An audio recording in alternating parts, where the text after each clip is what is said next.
처제, 더 벌려봐. 그래, 그렇게 해. 좋지? 형부 제발.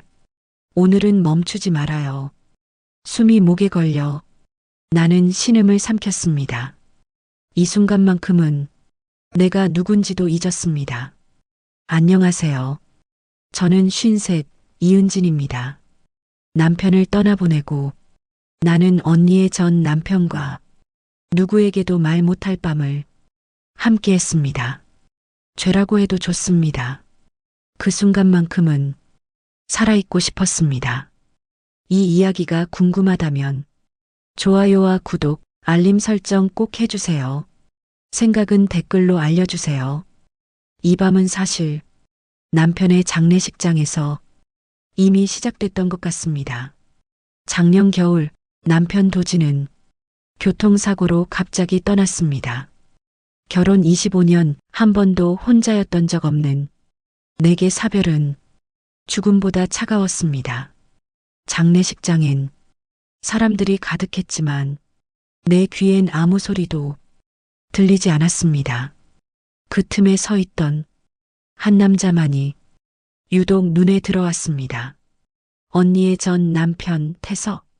언니와 이혼한 지 7년, 가족 자리에 나와도 말없이 앉아있던 사람. 그가 구석에서 내게 시선을 주고 있었습니다.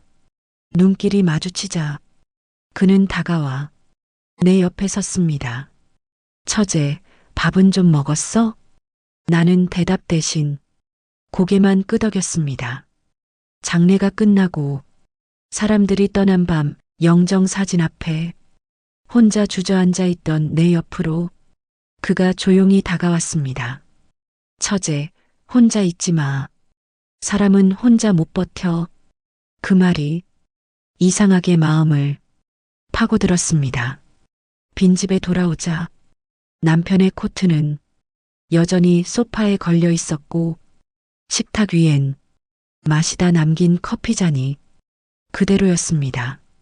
며칠이 지나도 그 향기는 사라지지 않았고 나는 그걸 치울 힘조차 없었습니다. 몇 주 후 초인종 소리가 낯설게 울렸습니다. 문을 열자 태석이 과일 봉지를 들고 서 있었습니다. 처제, 뭐라도 먹어야지. 그날부터 그는 자주 내 집에 왔습니다. 남편의 옷장을 함께 열어 옷을 개다 나는 울음을 터뜨렸습니다. 그는 묵묵히 내 옆에 앉아 있었습니다. 처제, 사람 마음 혼자 있으면 굳어버려. 그 한마디가 내 속을 스며들었습니다. 낮엔 남편의 향기와 살고 밤엔 그가 사온 맥주 한 잔의 의지에 숨을 돌렸습니다. 전화벨이 울릴 때마다 괜히 심장이 뛰었습니다. 어느 밤 작은 술집에서 그와 마주 앉았습니다. 처제, 요즘 좀 어때? 맥주잔을 부딪히며 나는 작게 웃었습니다. 글쎄요, 잘 모르겠어요. 내가 웃으니 그도 따라 웃었습니다. 처제 웃으니까 좋다. 짧은 말이었지만 심장이 쿵 내려앉았습니다. 술기운에 달아오른 내 얼굴은 마치 누군가를 기다리듯 뜨거워졌습니다. 집으로 돌아가는 골목길, 그가 내 손을 잡았습니다. 밤 공기는 차가웠지만 그 손은 따뜻했습니다. 형부, 무심코 입에서 그 말이 나왔습니다. 그는 내 손을 조금 더 꼭 쥐었습니다. 처제는 처제지. 나한텐 언제나. 그 말에 심장이 더 빨리 뛰었습니다. 집 앞에 다다랐을 때 그가 나를 바라봤습니다. 처제, 들어가서 라면이라도 끓여 먹자. 나는 대답 대신 작게 고개를 끄덕였습니다. 현관문을 열고 들어오자 낯익은 공기가 가슴을 짓눌렀습니다. 그는 아무 말 없이 부엌으로 가 라면을 꺼냈습니다. 처제, 앉아 있어. 내가 끓여줄게. 나는 식탁에 앉아 라면 끓는 냄새를 가만히 맡았습니다. 모락모락 올라오는 김이 이상하게 따뜻했습니다. 처제, 국물 맛 좀 봐. 그가 숟가락을 내 앞으로 내밀었습니다. 뜨거운 국물이 식어버린 속을 조금 데워주었습니다. 그날 밤 라면 국물보다 더 뜨거웠던 것은 그의 손이었습니다. 소파에 나란히 앉아 TV 소리를 듣는 척 했지만 서로의 숨소리만 방 안에 맴돌았습니다. 웃긴 장면이 나오자 그의 손가락이 내 손등을 스쳤습니다. 처제, 낮게 부르는 소리에 심장이 미친 듯 뛰었습니다. 그의 손이 내 허벅지 위로 천천히 올라왔습니다. 숨이 막혔습니다. 처제, 더 가까이 와봐. 나는 그의 손을 잡았습니다. 숨이 가빠졌습니다. 형부, 오늘은 멈추지 말아요. 금지된 위로 죄라도 좋았습니다. 그 밤만큼은 나는 살아 있었습니다. 아침에 눈을 떴을 때 내 옆에 그 사람이 없었습니다. 형부와의 밤이 꿈인지 현실인지 헷갈릴 정도였습니다.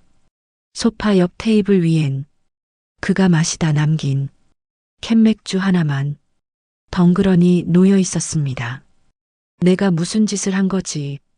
숨죽여 혼잣말을 하고 나서야 몸에 남아있는 그의 손길을 느꼈습니다. 나는 그 순간 다시 숨이 막혔습니다. 형부는 아무 말 없이 집을 나갔습니다. 연락도 없었습니다. 그가 떠난 거실에서 나는 홀로 커피를 마시며 어젯밤을 떠올렸습니다. 금지된 위로가 이렇게 달콤할 줄은 몰랐습니다. 며칠 동안 형부는 연락하지 않았습니다. 나도 먼저 전화를 할 수 없었습니다. 죄책감과 그리움이 엉켜 있었습니다. 며칠 후 그가 다시 초인종을 눌렀습니다. 문을 열자 형부는 무심한 얼굴로 내 눈을 피했습니다. 처제, 밥은 먹었어? 나는 대답 대신 그를 들였습니다. 어색한 공기가 거실을 채웠습니다. 우리는 서로를 피하듯 앉았습니다. 형부는 과일 껍질을 천천히 벗기며 말을 꺼냈습니다. 처제, 우리 그날 밤 괜찮았어? 순간 숨이 멎었습니다. 뭐라고 대답해야 할지 모르겠습니다. 나는 고개를 숙였습니다. 처제, 나 후회 안 해. 그 한마디가 심장을 쳤습니다. 죄라는 걸 알면서도 다시 그 밤이 생각났습니다. 형부 나도요. 작게 중얼거리자 그는 웃었습니다. 처제, 오늘 저녁은 같이 먹자. 우리는 다시 가까워졌습니다. 주방에서 형부가 고기를 굽고 나는 밥상을 차렸습니다.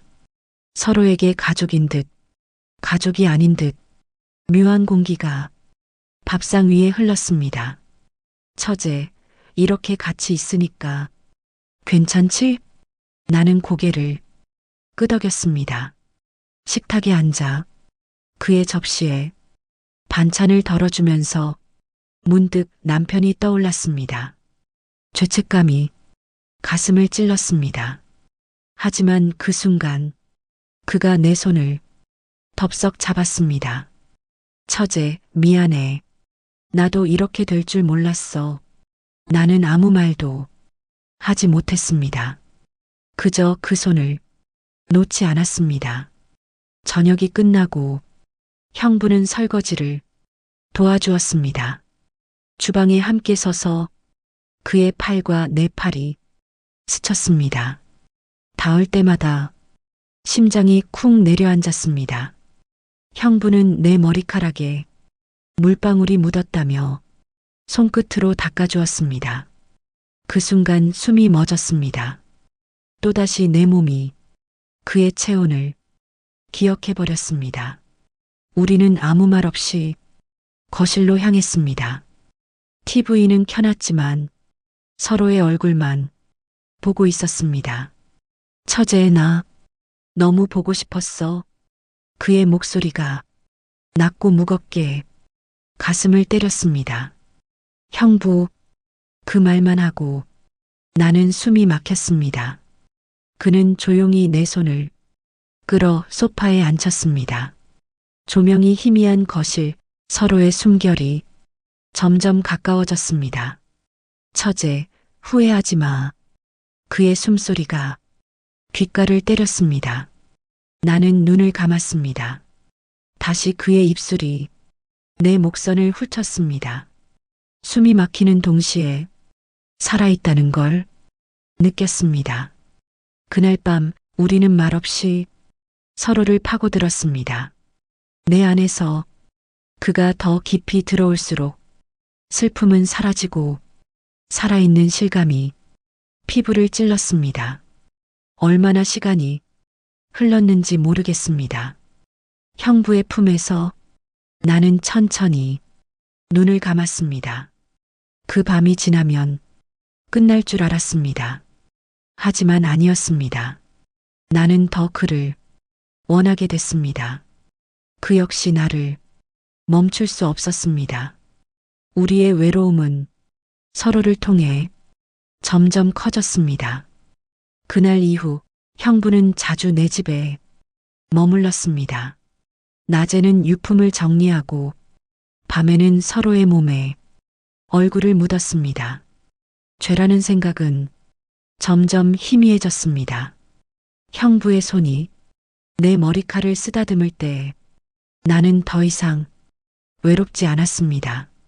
하지만 이 평온이 언제까지 갈지 그땐 몰랐습니다. 조금씩 더 깊어지는 죄책감과 행복, 그리고 금지된 그 밤. 그 밤이 지나고도 형부는 매일 내 집에 왔습니다. 낮엔 유품을 정리해주고 밤이 되면 내 손을 잡아주었습니다. 혼자였으면 손도 대지 못했을 남편의 옷가지들을 이제야 하나씩 상자에 담을 수 있었습니다. 처제, 괜찮아? 옷장 속 낡은 셔츠를 꺼내다 눈물이 날 때면 형부는 늘 그렇게 물었습니다. 그의 손이 내 머리칼을 조용히 쓰다듬었습니다. 이 손길이 죄라는 걸 너무 잘 알았습니다. 그런데도 나는 형부의 손을 기다렸습니다. 밤이 되면 형부는 나를 안았습니다. 서로의 허전함을 숨소리로 덮었습니다. 처제, 나도 미안해. 그가 내 귓가에 낮게 속삭였습니다. 나는 대답 대신 그의 품에 얼굴을 묻었습니다. 시간이 지날수록 우리의 경계는 무너졌습니다. 언젠가부터 형부는 내 집에 옷까지 몇 벌을 두고 갔습니다. 라면 하나 끓여 먹던 부엌은 이젠 둘만의 식탁이 됐습니다. 어느 밤 형부는 무심히 내 손을 잡고 말했습니다. 처제, 나 다시 이렇게 웃을 줄 몰랐어. 나도 그랬습니다. 남편이 떠난 뒤 나는 더는 웃을 수 없을 거라 생각했습니다. 그런데 웃음이 돌아왔습니다. 그 웃음이 금지된 거라 해도 그 순간만은 좋았습니다. 하지만 세상은 우리만 남겨두지 않았습니다. 어느 날 형부가 돌아간 뒤 이웃 아주머니가 문을 두드렸습니다. 은진 씨, 요즘 누구 자주 오시네? 새로운 인연 생겼어? 순간 심장이 덜컹했습니다. 웃으며 넘겼지만 머릿속은 하얘졌습니다. 소문이 돌까봐 무서웠습니다. 며칠 뒤 언니에게 전화가 왔습니다. 오랜만에 들리는 언니 목소리가 왠지 낯설었습니다. 은진아, 요즘 어떻게 지내? 나는 아무렇지 않은 척 웃으며 대답했습니다. 그냥 정리하고 있어. 하지만 언니는 끊지 않았습니다. 근데 너희 집에 누가 자주 다니는 것 같던데? 숨이 막혔습니다. 이웃이 그러더라. 혹시 형부 아니야? 목소리가 바늘처럼 가슴을 찔렀습니다. 형부가 왜? 그럴 리 없어. 억지로 웃으며 넘겼습니다. 전화를 끊고 숨이 가빴습니다. 며칠 뒤 형부가 퇴근 후에 찾아왔습니다. 소주를 한 병 사왔습니다. 처제, 우리 앞으로 어떻게 할까? 그 질문에 나는 대답할 수 없었습니다. 좋으면서도 무서웠습니다. 형부 언니가 눈치챘을까봐 무서워요. 형부는 내 손을 잡고 고개를 저었습니다. 처제, 아무도 모르게 할게. 그 말은 달콤했지만 현실은 달랐습니다. 소문은 생각보다 빨리 돌았습니다.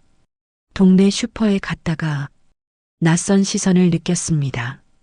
뒤에서 수군거리는 목소리가 들렸습니다. 저기 요즘 전 형부랑 같이 다닌다더라. 장바구니를 든 손이 떨렸습니다.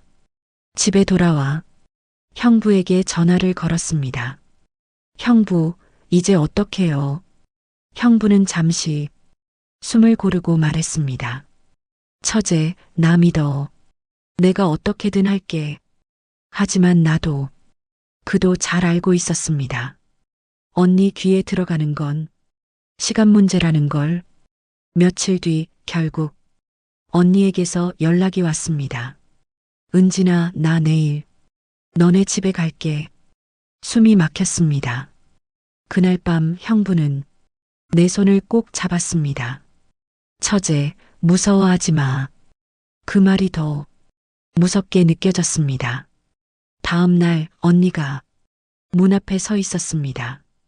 거실에 마주 앉아 나는 고개를 들지 못했습니다. 언니의 손이 내 손을 잡았습니다. 은진아, 무슨 일 있어? 내가 모르는 거 있지? 가슴속이 울컥했습니다. 그 순간 형부가 문을 열고 거실로 들어왔습니다. 언니의 눈이 형부를 향했습니다. 정적이 흘렀습니다. 나는 그때 이미 알았습니다. 우리의 비밀은 곧 터질 거라는 걸. 언니의 시선, 형부의 숨소리, 그리고 내 심장 소리까지 모두 부자연스러웠습니다. 나는 입술을 깨물며 눈을 질끈 감았습니다. 무너질지 모르는 이 순간이 너무 두려웠습니다. 그렇게 우리의 금지된 관계는 세상 밖으로 나오려 하고 있었습니다. 언니의 시선이 형부와 나 사이를 오갔습니다. 조용한 거실 공기가 숨이 막힐 만큼 무겁게 내려앉았습니다. 형부는 내 옆에 앉을까 말까 머뭇거렸습니다. 언니가 내 손을 잡았습니다. 은진아, 솔직히 말해봐. 요즘 뭐가 이상해? 나는 아무 대답도 할 수 없었습니다. 머릿속이 하얘졌습니다. 언니의 손이 점점 차갑게 식었습니다. 처제, 내가 설명할게. 형부가 조심스럽게 입을 열었습니다. 언니는 눈을 크게 뜨고 형부를 노려봤습니다. 형부, 지금 처제라고 불렀어? 순간 심장이 가슴을 뚫고 나올 것 같았습니다. 언니 미안해.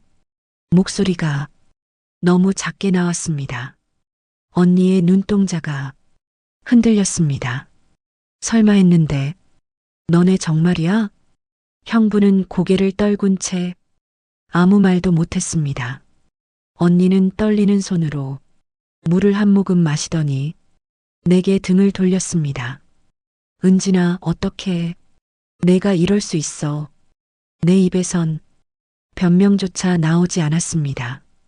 우리가 서로를 필요로 했던 순간이 언니에겐 그저 배신이었습니다. 언니는 잠시 눈을 감았다 뜨더니 형부를 향해 차갑게 말했습니다. 너 이혼하고 똑같은 인간일 줄 알았다.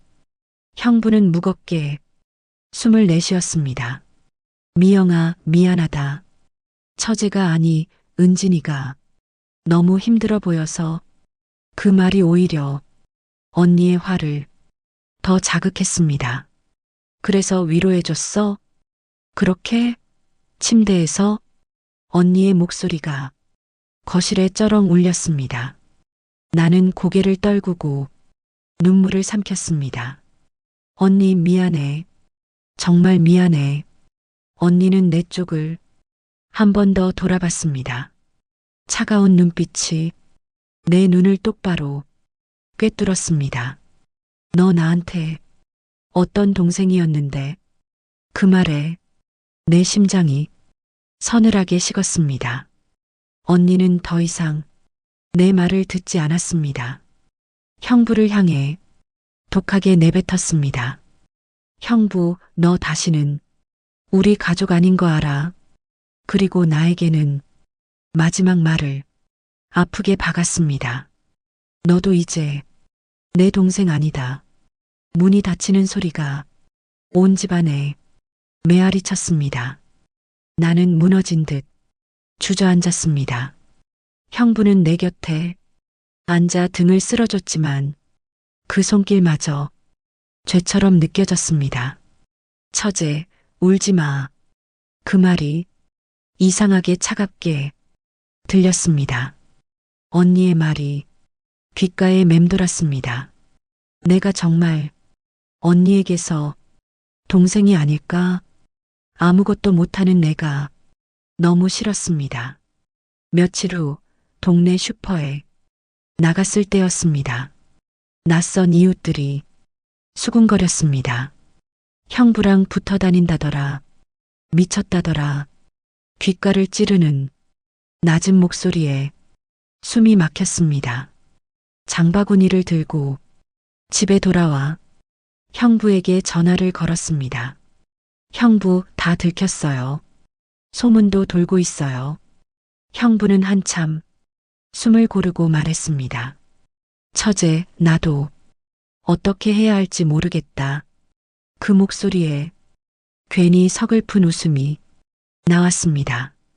우리는 처음엔 서로의 외로움을 안아줬습니다. 하지만 지금은 서로를 무너뜨리고 있는 것 같았습니다. 며칠 뒤 언니에게서 문자가 왔습니다. 엄마도 알게 됐어. 다들 널 어떻게 보겠니? 핸드폰을 들고 숨을 삼켰습니다. 나는 어디로도 도망갈 수 없었습니다. 형부는 더 자주 내 집에 왔습니다. 언니와 가족들을 피하듯이 내 거실에 앉아 내 손을 잡았습니다. 처제, 너 없으면 안 돼. 그 말이 예전처럼 따뜻하지 않았습니다. 형부의 손을 놓고 싶은데 내 마음은 또 그를 붙잡았습니다. 그 밤 우리는 아무 말 없이 서로의 몸을 또 파고들었습니다. 숨소리가 거실에 길게 번졌습니다. 내 안에 형부가 스며들 때마다 나는 죄를 먹었습니다. 죄책감과 살아있다는 감각이 뒤엉켜서 심장을 더 세게 때렸습니다. 끝이 보이지 않는 서로의 외로움, 언제부터였을까요? 이게 사랑인지 욕망인지조차 모르겠습니다. 나는 형부의 품에 안겨 있으면서도 언니 얼굴이 떠올랐습니다. 내가 뭘 잃었는지 너무 잘 알았습니다. 그런데도 멈출 수 없었습니다. 그날 밤 형부는 내 귀에 조용히 말했습니다. 처제, 우리 계속 이렇게 있을까? 숨이 막혔습니다. 나는 아무 대답도 할 수 없었습니다. 형부의 품은 여전히 따뜻했습니다. 그 안에 파묻힐 때마다 나는 살아있다고 착각했습니다. 하지만 이미 모든 것은 무너져 있었습니다. 언니는 나를 동생으로 부르지 않았고 엄마는 전화를 받아도 아무 말 없이 숨만 내쉬었습니다. 내가 한 선택은 나를 가족에게서 잘라냈습니다. 형부는 그런 날을 매일 찾아왔습니다. 처제, 나 너 없으면 못 살아. 그 말은 예전엔 달콤했지만 이제는 버겁게 가슴을 눌렀습니다. 형부와 나는 서로를 붙잡고 또 서로를 갉아먹고 있었습니다. 밤이 되면 우리는 여전히 서로의 몸을 파고들었습니다. 살아있다는 느낌을 잡기 위해 서로를 쥐어뜯었습니다. 숨소리가 멎을 때쯤 나는 늘 같은 생각을 했습니다. 이제 그만해야지. 이게 마지막이겠지. 하지만 아침이 되면 나는 다시 그 품을 원했습니다. 어느 밤 형부는 내 손을 잡고 낮은 목소리로 말했습니다. 처제, 나랑 같이 멀리 가자. 순간 숨이 멎는 것 같았습니다. 어디로 가요? 나는 작게 물었습니다. 형부는 웃었습니다. 아무도 없는 데로. 우리 둘만 있으면 돼. 그 말이 왜 그토록 슬펐을까요? 형부는 내가 아니라 자기 외로움을 붙잡고 있었습니다. 나도 마찬가지였습니다.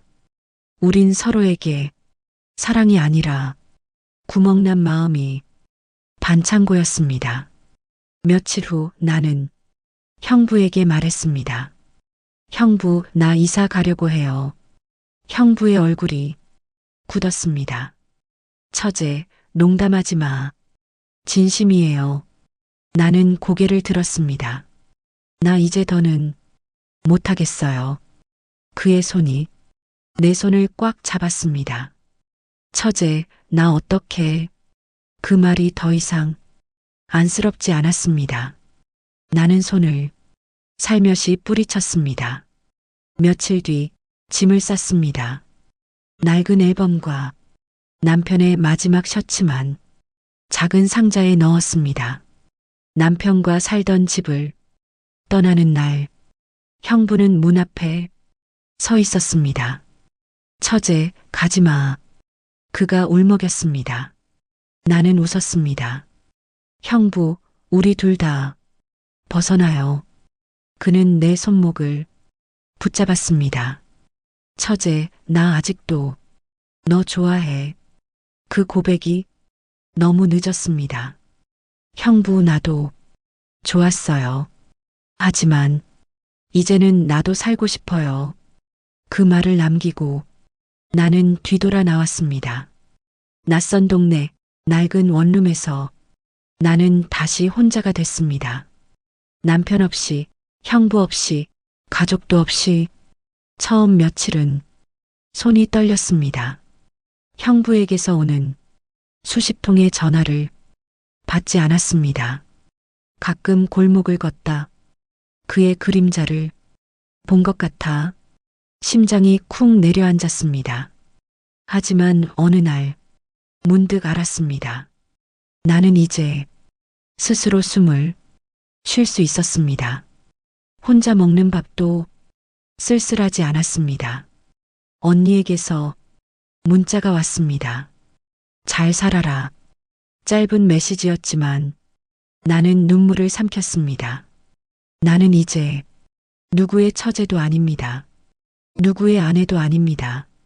그 밤은 내 몸 어디엔가 남아있겠지만 이제는 그조차 내 일부일 뿐입니다.